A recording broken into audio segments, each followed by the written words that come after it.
Hello student, class 12 की हमारे पास में राउस लॉ है, उसका एक ग्राफ दिख रखा है। ग्राफ देखिएगा समझिएगा, है ना। हमारे पास में पहले हम ग्राफ का केवल स्ट्रक्चर देख रहे हैं, क्या क्या दिया हुआ है ना।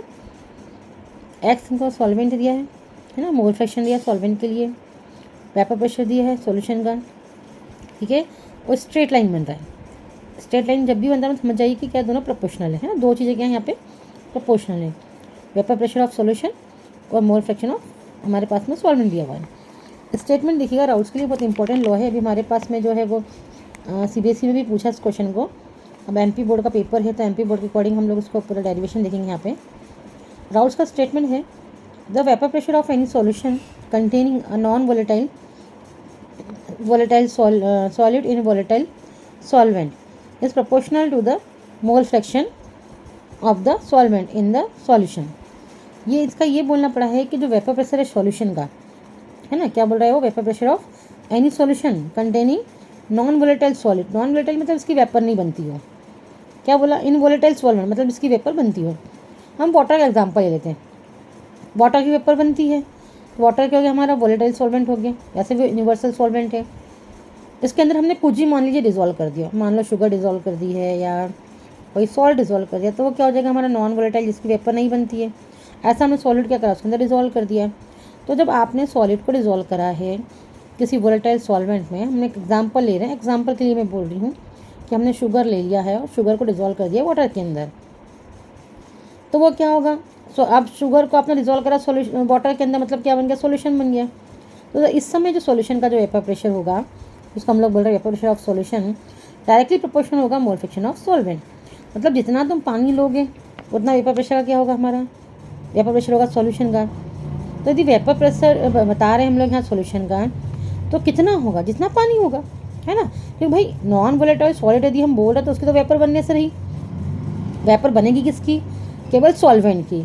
इसलिए हम लोग उसको प्रोपोर्शनल का साइन लगाते हैं कि अब आपने जो सॉल्यूशन जो बनाया है ना, जो वोलेटाइल हमारा क्या है, सॉल्वेंट है, जिसमें नॉन वोलेटाइल क्या है, सॉल्यूट है, उसका जो सॉल्यूशन बना है, उस सॉल्यूशन का जो वेपर प्रेशर होगा वो उसमें प्रेजेंट मोल फ्रैक्शन, मतलब उसमें प्रेजेंट जो वाटर होगा उसके क्या होगा डायरेक्टली प्रोपोर्शनल होगा। यहाँ ले लिया वेपर प्रेशर PS मान लिया, vapour pressure of solution proportional किसे कर दिया हमने X1, मतलब मोल फ्रैक्शन ऑफ सॉल्वेंट। प्रोपोर्शन का साइन हटाते हम लोग कांस्टेंट लगाते हैं, P0 लगा दिया, इनटू कितना हो गया हमारा X1, ठीक है। अब एक्चुअल में क्या होता है कि इसका यूज़, हमारे पास इसका यूज़ क्या है रॉल्स लॉ का, ठीक है। तो हम लोग क्या बोल रहे हैं यहाँ पे, ये हमने क्या ले लिया, मोल फ्रैक्शन ऑफ सॉल्वेंट कितना होता है, हम सॉल्वेंट का क्या निकाल लें, मोल फ्रैक्शन निकाल लें। हमने मोल फ्रैक्शन निकाल लिया सॉल्वेंट का, है ना। हम लोग मोल फ्रैक्शन का फॉर्मूला लिखते हैं हमेशा, गिवन मास अपन मोलिकुलर मास निकाल के अपन लोग बताते हैं यहाँ पे सॉल्यूशन। तो X1 कितना हो जाएगा हमारा, N2/N1 + N2, मतलब मोल फ्रैक्शन ऑफ किसका, सॉल्वेंट का, पूरे किसके सॉल्यूशन के अंदर, ठीक है। इसको क्या करें हम, जो इक्वेशन हमने यहाँ पे बनाई थी उसमें क्या कर दें, इसमें उसको पुट कर दें, है ना। यहाँ X1 लिखा है ना, ये X1 में क्या करेंगे, उसको पुट कर देंगे और P0 को क्या लेंगे, बाहर ले आएंगे। P0 को बाहर लिया तो अपन कितना हो गया, PS अपन कितना हो गया, P0 इक्वल कितना हो गया, हमारा मोल फ्रैक्शन का फॉर्मूला हो गया। बस यही हमारा राउल्स लॉ है। लेकिन इसका यूज़ हमको करना है, इसका यूज़ हम लोग करते हैं क्वालिटेटिव के लिए, उसको हम देखते हैं। देखिएगा, अभी हमने X1 बराबर कितना करा, N2/N1 + N2 करा, फॉर्मूले में पुट करा, वैल्यू हमको मिल गई। P0 को बाहर लेके आ गए थे, PS/P0 हो गया, N2/N1 + N2 हो गया। अब हम क्या करते हैं कि जब भी हमको किसी एक का मोल फ्रैक्शन निकालना है तो उसको 1 में से माइनस कर देते हैं। तो हम दोनों साइड से क्या करेंगे, 1 माइनस करेंगे, 1 में से माइनस करेंगे, 1 - PS/P0, यहाँ भी क्या करा, 1 - N2/N1 + N2, ठीक है। अब आपको मालूम है कि हमको एलसीएम लेना है, एलसीएम लेके क्या करेंगे, ऊपर मल्टीप्लाई डिवाइड जो हम लोग करते हैं, सॉल्व करेंगे इसको, है ना। तो यहाँ पर सॉल्व करेंगे तो क्या मिलेगा हमको, P0 - PS/P0। P0 हमारा क्या है, वेपर प्रेशर ऑफ सॉल्वेंट, ठीक है।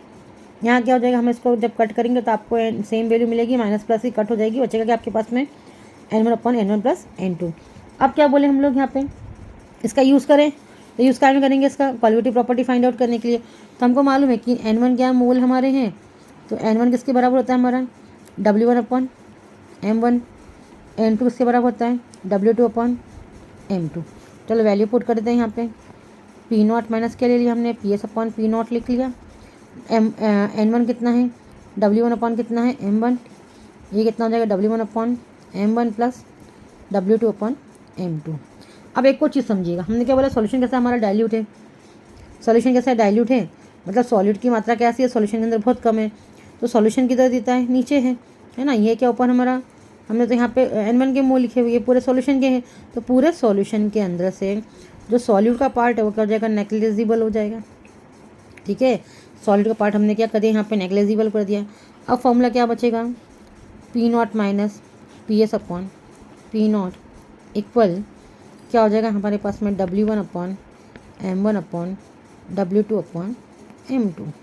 अब क्या करें, इसको ऊपर ले जाएं, मल्टीप्लाई करें, है ना। तो क्या हो जाएगा, P0 minus PS upon P0 equal, value change होगी, W1 इंटू कितना हो जाएगा, मल्टीप्लाई भी है, इसको ले आके मल्टीप्लाई करेंगे तो ये चीज़ नीचे आ जाएगी, इंटू कितना हो जाएगा हमारा M2 upon W2 into M1। बस अब यहीं से क्या करो, आप न्यूमेरिकल के लिए उसको यूज़ कर लो। ये वेट हो गया सॉल्यूट का, ये वेट हो गया सॉल्वेंट का, ये मॉलिक्यूलर मास हो गया सॉल्यूट का, ये मॉलिक्यूलर मास हो गया सॉल्वेंट का। वेपर प्रेशर ऑफ सॉल्यूशन और वेपर प्रेशर ऑफ सॉल्वेंट, इसका यूज़ हम लोग कहाँ करेंगे, न्यूमेरिकल में करेंगे। ठीक है, ओके, चैनल को लाइक करें, सब्सक्राइब करें।